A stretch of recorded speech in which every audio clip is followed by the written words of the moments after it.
Mentah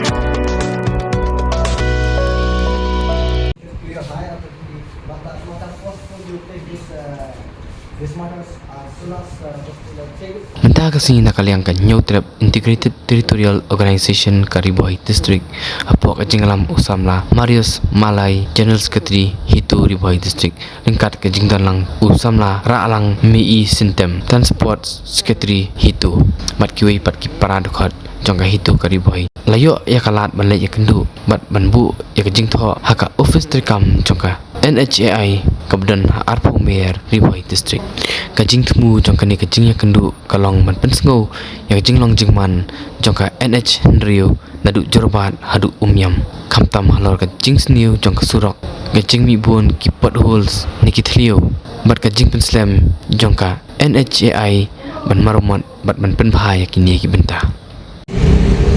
Mata gaski ni nagaliang jongka itu Riboy District Ibrok koi angkat kecing itu lang jongki circle ki jengi napo at pomerang ne bat ganyang bari unit ang ne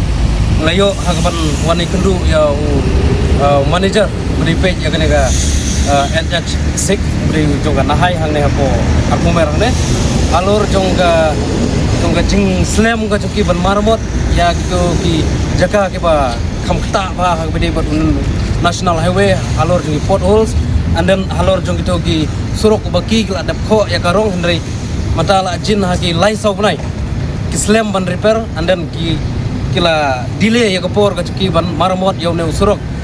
katkum gajing ka asuran ka bau ai manager jongi hangne bawong lasai ka singi kile no mardor kene bat angila kerpat ru iki bakin bu jagi signal sign hakabidei hagi jaka badon kini ki potholes nangne lane hagine ki jaka ki ba kidon kum kini ki surok ki baki la dep kho bakin bu ya kene ka signal sign khnang ba kane kanung monra ya kijingja ka pasusi kamtam ya kijingja accident ki bahing ki bahasem ki jungi ki ik ki pathon ki jungi lane wat mangiru kamtam aga por slap lane haga por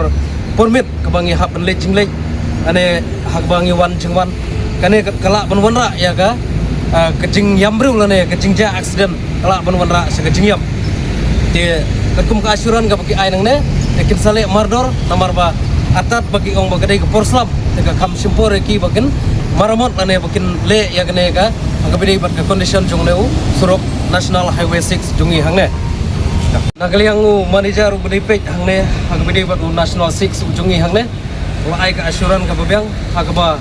ukulai ru benra ya kene ka jingtho lane ya kene ka jingwan kerpat ka jungi saka higher authority jongga nahai agabide bat ka head office ka jungi hapo Guwahati and sepo Selong alor jongga ne ka jingsniu palat jong ne usurok National Highway 6 jungi hangne mar kumbangi leyo ihi habun ki jika hasil ter jong ne National Highway 6 nadu najorobat hadu apo damsaj hangte hapo lat umsau hangte hasil ter ngi yakin ki potholes and then yakin jingat jong ne usurok namar kane kalong risky namata ki nongrek ki nongwan la gade ya ki two wheelers lane ki four wheelers namar kane kala banwanra hagano kapor ya kijingja ka pasusi kumbang la syaju i akisingi ki pladep aki por ki pladep bat kala jateng hiru ya kata te isngau kerban bakin sale mardor bakin marmot mardor halor jongane ka jongga jingsniu jong une National Highway 6 ujungi ngle kulai subun kulai sejarnu imslam ka priu biam trap imslam dari Meghalaya ka jong kulai subun